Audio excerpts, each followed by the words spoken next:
Hello, hello, hello. You're tuning into the episode of The Wunderkind Show. Today's first topic. The media has given Joe Burrow no slander. Look. I want to make sure that I say this pretty clearly, right? Because this is funny to me. It's been something that I've brought up. I've even given them a couple days. I could have did this episode 2 days ago. But you want to give time. You want to give someone enough rope to hang themselves. That's exactly what I've been doing. And sometimes you just got to sit back and watch how people literally hang themselves. And you might be wondering what I'm talking about. The only team, and I covered this, the only team to have won in the AFC North in the first week of the season were the Pittsburgh Steelers. That's right, the Pittsburgh Steelers. And they won without scoring a touchdown. That says a lot. First weeks, you lose, you win. We're not talking, listen, you could lose the first game of the season and win the Super Bowl. Look what happened to the Chiefs last year. But Joe Burrow has been hailed. I'm talking about hailed like he's the second coming of Tom Brady as the second best quarterback in the entire NFL. The hardest people on Lamar call Joe Burrow the closest thing we have to Tom Brady and almost, if not on the same level as a Patrick Mahomes. Yeah, that's what they say. That's what they do. But they criticize Lamar to no ends. And after that loss, they were like, oh, the Ravens lost that game. Lamar should have been one. They shouldn't even been in that position. Should have hit the first two. And then you're looking at tape. Lamar has two guys running in front of his face. He can't even bend to even look. And he's still trying to fit the ball in there. Right? But he gets all the blame. Regardless of how, mind you, Lamar right now is on pace for 4,600 passing yards and 2,070 rushing yards. I just want to let you understand. But hey, like his coach said, that's the formula. Him turning into literally Optimus Prime on the field. No problem. No problems at all. So now we have this going on where you saw Joe Burrow lose to the Patriots. The New England Patriots. Oh! They just gave up their best defensive player. Oh! They're literally going against a rookie head coach. Oh, yeah. I also forgot. Rookie defensive coach. And they lost. Lost. Look at this right now. And for anybody that's going to try to defend Joe Burrow because his teammates fumbled the ball, I want you to see this chart real quick. Read that. I want you to read that and what it says. That he was pressured the third least in his career in this game. That means he had time in the pocket. He had time to evaluate. He had time to scan. He had time to go through his progressions, his reads, right to left, left to right. Coach, what you want me to do? Look back at the field. Oh, what's up, babe? Blow kisses at his girl. He had time for all of that. Look at his pass chart. A lot of dink and dunking, huh? 164 passing yards. He was efficient. Oh, it was efficient. 21 to 29. I think that's like 70. It's a high 70s, right? I'm pretty sure it is. Let me just do some mathematics. 72. 72% completion percentage. 29 pass for 164 passing yards. No touchdowns, no interceptions. And people rave about him. You would have thought this man is cured cancer. Make it make sense. And not only other people, Raven fans. I've heard Raven fans hold him in greater esteem than Lamar. And it's like, if he was on this team, he would be killed. Gone. Dearly departed. Could have survived behind this. No. And if y'all say, oh, well, he had a bad O-line and thing, he had the weapons to get the ball out.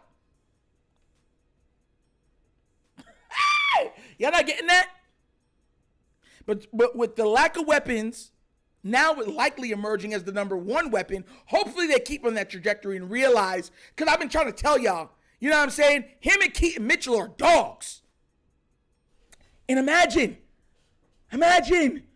Harbaugh and company been willing to keep them on the bench. The only reason why we're even seeing likely right now is because Mark Andrews got hurt last year. Imagine keeping a talent like that on the bench. That's the type of coaching structure we have. Instead of figuring out like, hey, how can we get both of our best playmakers on the field? They're like, you sit on the bench. We already got our guy. When it's your turn, it's your turn. What? Likely is making, he pulled a Lamar.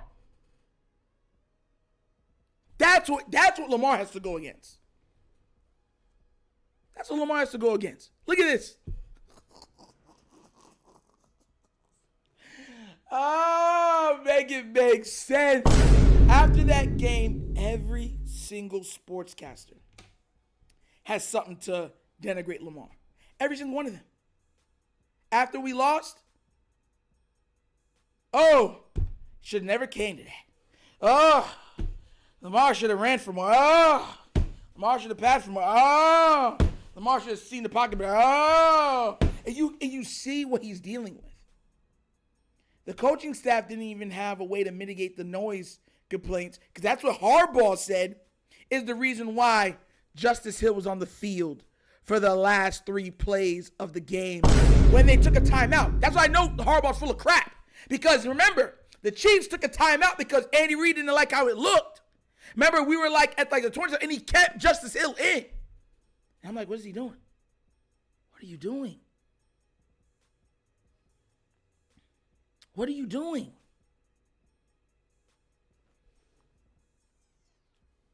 No slander. None.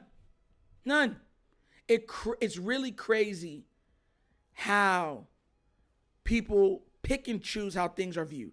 It really is. Because at what point, I got so mad I'm going to slap my own stuff off. At what point are we going to say, hey, you know what I'm saying? Real is real, truth is truth. And I don't want to hear anybody anymore saying, oh, well, Lamar got MVP, that's why we're so hard on him. It's like, bro, you don't even respect the MVPs he has. You just use it. Only time his MVPs come up is when it's time to denigrate his name. Oh, he was an MVP, so why? That's why we're so hard on him. It's like, but you don't even think he's a top 3 quarterback. Well, he's not. I would take Joe Burrow over him, Josh Allen over him, Patrick Mahomes over him. If I'm being honest, I take Aaron Rodgers over him. I take Purdy over him. It's like, what? So why are you so hard on, he has 2 MVPs? Make it make sense, bro. As I've been trying to tell y'all, Joe Burrow has been working with 3 number 1 receivers and an all-star running back in Joe Mixon. For years, Joe Mixon has been about a fringe top 5 running back in the league. Joe Mixon goes over to Texans. You saw the numbers he put up. He's nice. That's who Joe Burrow's been working with. Weapons galore.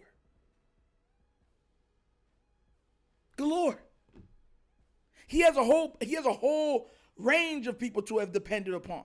And I try to tell people, yeah, he made it to the Super Bowl. Go look at his stats. He wasn't great in that run. He had 5 passing touchdowns or something like that for the entire run.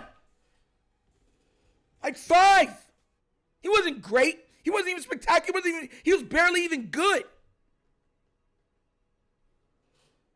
But because he made it there, he's amazing.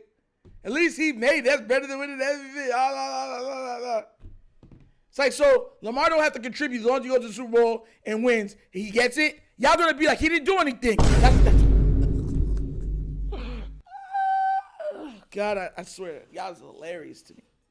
Hilarious. And mind you, I could have did this days ago. I just waited to see if the media would actually give the same energy to the proverbial second best quarterback in the league. We know who the second best is. To me, Lamar is first, but you have to respect Patrick Mahomes' accomplishments. If you're not looking at anything and I'm taking a play, I'm taking Lamar Jackson first. I don't care what any of you tell me. If all things are equal, I'm always taking Lamar first. He does the most with least. Could you imagine if Andy Reid had a Lamar Jackson? He would break the league. Can you imagine if Andy Reid had Likely and Mark Andrews? And he could figure out the rest of the roster by himself? He would break the league. But we don't have creative minds like that in Baltimore. Heck, we're not even used to having a creative offense in Baltimore, much less a great offense. I want to remind everybody, when it comes to points, Lamar, point-wise, averages the second most points in NFL history. You know this, right? An offense led by Lamar Jackson averages the second most in NFL history. Think about some of the prolific quarterbacks we've had. Drew Brees, Marino, Manning, Brady. He averages the second. The only person over him is, guess who? Patrick Mahomes. And y'all still looking at it and be like, this guy, Mr. Joey B, Mr. Burr. It's the guy that everyone need to be looking at and act like he's the man. No, he's not. No, he's not. Get me all mad up in the morning. Get me real mad. But what do you guys think? Do you agree with me thinking that Joe Burrow is a good quarterback, but he is high? He's put way too highly on the list?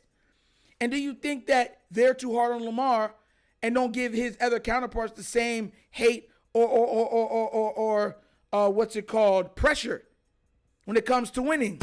Let me know what you think down in the comment section, please. Because I want to know what you guys think about this after what I just showed you. Jesus. But as always, that's the episode of The Wunderkind Show. Thank you for watching. Y'all know how we get down. We have fun and we laugh. But everything we talk about rooted in what? Facts and truth. Please do remember, like, subscribe, hit that notification bell, and leave a comment. You know I love the comments. And if you haven't done so already, check out the TheWunderkindShow Patreon. Yes, 3 tiers of content goodness whenever your consumption. Give it a look, give it a try. Let me know what you think. And if you'd like to donate to this channel, help out with equipment and such stuff like that, bottom of the screen, QR codes to a Cash App. Cash App located in the description of every video that we do. Name of it is The Wunderkind Show.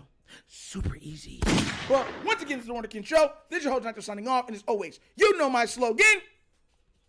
Peace.